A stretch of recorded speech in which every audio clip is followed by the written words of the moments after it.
What is up, guys? It's your boy Rick Kakis, and today we've got some brand spanking new Destiny 2 news, courtesy of the Bungie weekly update that has just gone live, revealing official information. And so, let's get started.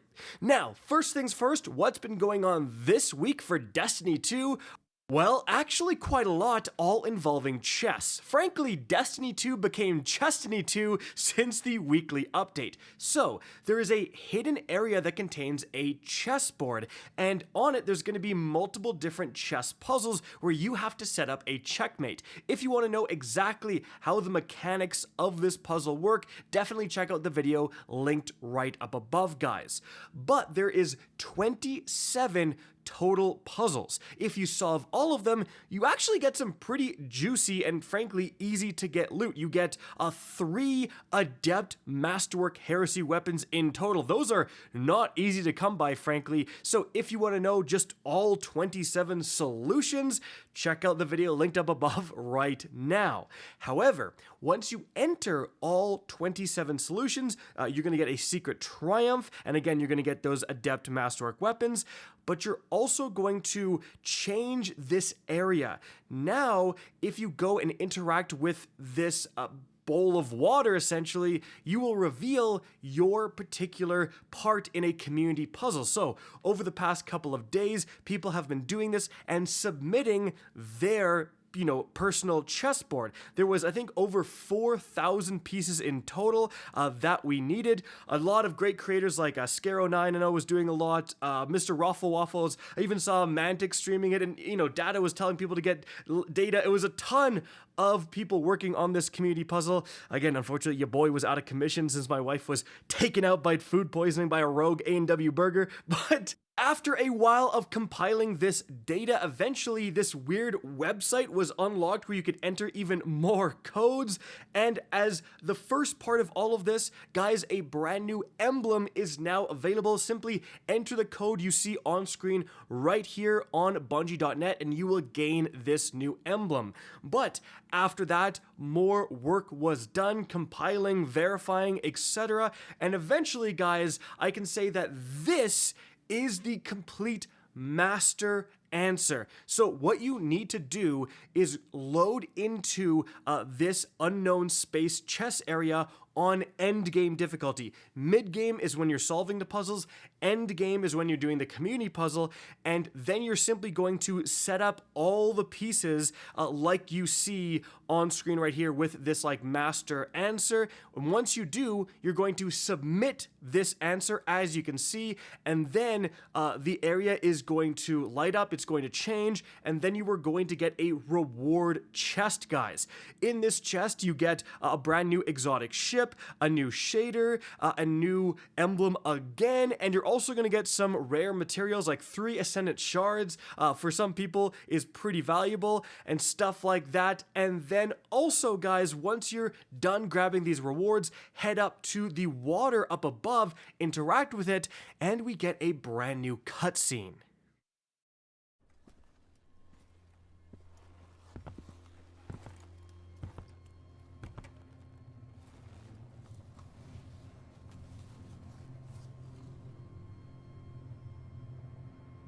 Grief's a funny thing. Some folks get stuck in it, frozen in place. It holds them hostage. And some folks, well, some folks just run. I went far. I had to. I couldn't look at the moon.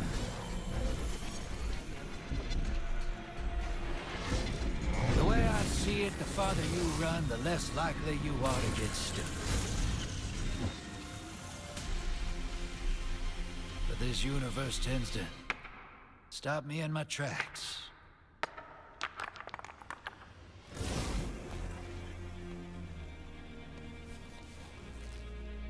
One way or another. Something's out there, hero. It's throwing rocks at our window. Alright, now moving on from there to the brand new information within the TWAB. First of all, guys, we actually have another free emblem, as you can see right here. So again, enter that code on Bungie.net. Alright, so as for the weekly update, Bungie talks about the upcoming Edge of Fate reveal event. So they say, you got a sneak peek already, but there's only 5 more days to go until we reveal the Edge of Fate. We'll cover many of the changes coming to Destiny 2 this summer, the new expansion and its campaign, major changes coming to many core and structural systems throughout the game, and some new rewards you will be earning. So let's repeat this one last time then. Join us on May 6th at 10 a.m. Pacific. Except not really, it's 9 a.m. Pacific. As you can see from this image, they actually sneak edited it to 9 a.m., but I got the original screenshot, as we reveal not only the next expansion for Destiny 2, but also the beginning of a new year of content. Tune into the stream for 15 minutes on Twitch with your Bungie account connected to Twitch, and you will receive this brand new emblem, guys. And this does look pretty sick. Moving on from there, Bungie talks about a heavy metal tournament and emblem. So remember, heavy metal is the new Tanks vs. Briggs PvP mode that's going to be launching on May 9th, the first Friday after Rite of the Nine goes live, guys. So they say we're pitting 8 content creator teams against each other in a high-octane tournament during Heavy Metal Week to see which team can become the lords of heavy machinery. Because we don't yet know who is going to advance to the semis and finals, here is the full schedule. So you have qualifiers on May 9th, you have May 10th the semifinals, and May 11th being the finals. They say the winning team will receive a unique reward inspired by an in-game item. Additionally, if you watch this tournament, you have the chance to get this brand new Mad Dog emblem, guys. Alright, moving on from there, we have a big one, a new Sandbox preview. So, with update 8.2.6 starting on May 6th, there's going to be some balancing changes. Here's what's happening. For Crucible only, first of all, Prismatic Supers. They've reduced the Prismatic specific super cooldown penalty from 10% to 5%, so you're going to get your super a bit faster. For Scatter Grenades, they've reduced scatter grenade damage versus players by 15%. For Hunters, the On the Prowl Void aspect is too strong, so they've reduced PvP prey finding range from 45 meters to 25 meters, and they've reduced the PvP hunt time from infinite to 15 seconds. Then for the Warlock, Lightning Surge, the arc aspect, can feel frustrating to play against, so they've clamped the variability of Lightning Surge damage against players, and they've slightly increased the minimum damage dealt and reduced the maximum damage dealt. Then for global changes, guys, for Hunter, Withering Blade, this is for Stasis and Prismatic, they've increased tracking strength by 20% and increased damage by 10%. Then for all throwing knife melees, guys, they fixed an issue where throwing knives were not tracking correctly. They should now be more consistent. For lightweight knife specifically, they've increased the tracking shape size by 10% and the tracking strength by 20%. For fan of knives, they've increased the tracking shape size by 15%. Then for On the Prowl, they've reduced prey finding cooldown from 0.5 seconds to 0.1 seconds, so you get it a lot more often, and ability energy is now granted instantly instead of over time. So actually big PvE buff there. Then for the Warlock, the Lightning Surge arc aspect, they've slightly increased the follow-up melee suppression time after Lightning Surge to match Shoulder Charge and other similar abilities. Moving on from there, for Pulse Rifles, specifically the Legacy Frame, guys. So, the Legacy Frame Origin trait now reduces ADS damage falloff scalar by 0.1. This reduces the Battler and the S-Stock's ADS damage falloff scalars from 1.7 to 1.6, which matches high impact pulses, and increased the BXR Battler's airborne effectiveness stat from 10 to 21. And then for rapid fire frames, they've increased the base damage from 14.5 to 15, and they've increased the precision damage from 27.6 to 27.8, guys. Next up, we have hand cannons. So first of all, heavy burst hand cannons, they've increased the ADS damage fall-off scalar from 1.5 times to 1.6 times. The adaptive judgment specifically, they've increased the magazine size from 9 to 11. The reload speed has been increased as well, and the handling speed has been increased as well, guys. And they say it's returning with the hollow foil treatment during Rite of the Nine, so they're taking an opportunity to buff it because it's going to be one of the more desirable things you're going after. Then for auto rifles, for high impact frames, increased base damage by 4%. Body shot goes from 23 to 24. Critical from 41.4 to 43. That's pretty interesting. For precision autos, they've increased the base damage by 3%, and they've reduced the precision damage scalar slightly to offset that, so you can see the changes here. For submachine guns, specifically adaptive submachine guns, they've increased the ADS damage fall-off scalar from 1.4 to 1.5. Then for shotguns, heavy burst slugs, they've increased the damage by 8%. Not many. Mainly, you just really have the one from the Festival of the Lost. So if you have a god roll, you might want to whip it out because, just more damage is nice. Then for the perks, guys, first of all, one quiet moment. It now has 2 stacks. One that activates 1 second after being out of combat for 50% of the bonus, and the other at 2 seconds. Then Alacrity, this now activates at reduced effectiveness when a teammate dies, reaches maximum effectiveness when 2 or more teammates are currently dead, guys. Then we have the exotic weapons update. So the Lord of Wolves has been wrecking PvE enemies, destroying raid bosses, but they've reduced the hipfire damage in PvE by 30%. So massive nerf there.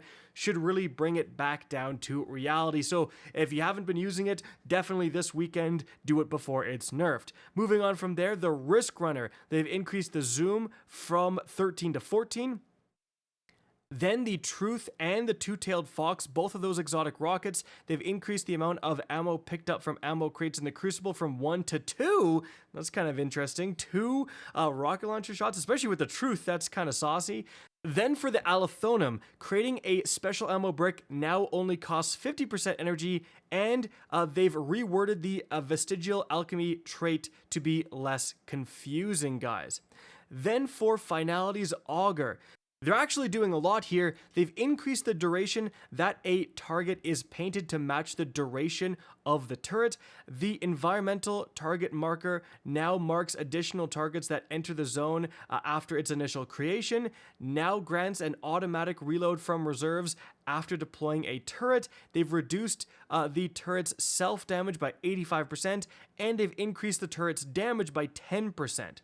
Moving on from there, guys, for exotic armor. First of all, for the Hunter, of course, the Radiant Dance Machines. So, they've reduced the bonuses granted to primary weapons when hip firing, aligned the hipfire bonuses to range and accuracy with the values granted by the hipfire grip perk instead of the legacy frame intrinsic perk. So they've reduced accuracy bonus for standard weapons by 60%, reduced aim assist fall off distance by 60%, further reduced accuracy bonuses for custom tuned exotic weapons, including the last word, by an additional 25%, guys.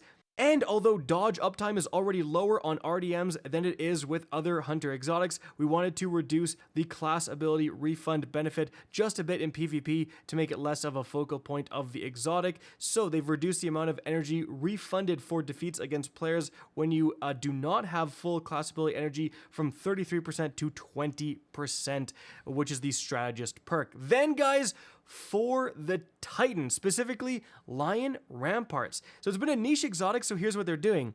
Added the accuracy and range hipfire bonuses from the Radiant Dance Machines to the Lion Rampart for primary ammo weapons only. These hipfire benefits are always active, not just when airborne. Wow, okay, so that's kind of crazy, although it would be like adding the nerfed bonuses for the RDMs. Then the plus 50 airborne effectiveness bonus is now always active, not just when you are hip firing when airborne. Moving on from there, for the Lunafaction boots, guys, they've added the accuracy and range hipfire bonus from the RDMs to the Lunafaction boots as well for primary ammo weapons only. These hipfire benefits are always active, not just when in a rift. They've decreased the range bonus granted by Empowering Rift by 50% in PvP, only to reduce occurrences of extremely long-range kills with short-range weapons like fusions and slug shotguns, guys. Then we have 3 new rewards also coming with this May 6th update. So first of all, for Iron Banner, we're getting the Nature Reclaimed, which is a new solar lightweight frame scout rifle in column 3. So the left column, it gets Killing Wind, Outlaw, Heel Clip, Lone Wolf, Rapid Hit, Shoot to Loot. In the right column, Desperate Measures, Kill Clip, Incandescent, Precision Instrument, Box Breathing, Explosive Payload. Well, you know, Heal Clip plus Explosive or definitely Incandescent could be kind of juicy for PvE, but solar lightweight frames are not really seeing a ton of play. But then for Trials of Osiris, we're getting the Inquisitor, which is a new arc precision slug shotgun from the Suros Foundry. So left column, Envious Assassin, Lone Wolf, Offhand Strike, Loose Change, Perpetual Motion, Slide Shot, Threat Detector. Right column, Bait and Switch, Closing Time, Cascade Point, Fragile Focus, Jolting Feedback, Opening Shot, and Precision Instrument. So, you know, definitely some decent PvP perks. PvE, you know, Envious Assassin plus Bait and Switch could do a lot of damage. Then you have Nightfall weapons. We're getting 1 new Nightfall weapon, the Cruel Mercy, which is an arc heavy burst pulse rifle from the Omelon Foundry. So, left column, Dragonfly, Demolitionist, Eddy Current, 4th time's the charm, Keep Away, Lone Wolf. Right column is Jolting Feedback, Adrenaline Junkie, Head Seeker, Frenzy, Kill Clip, and Desperado.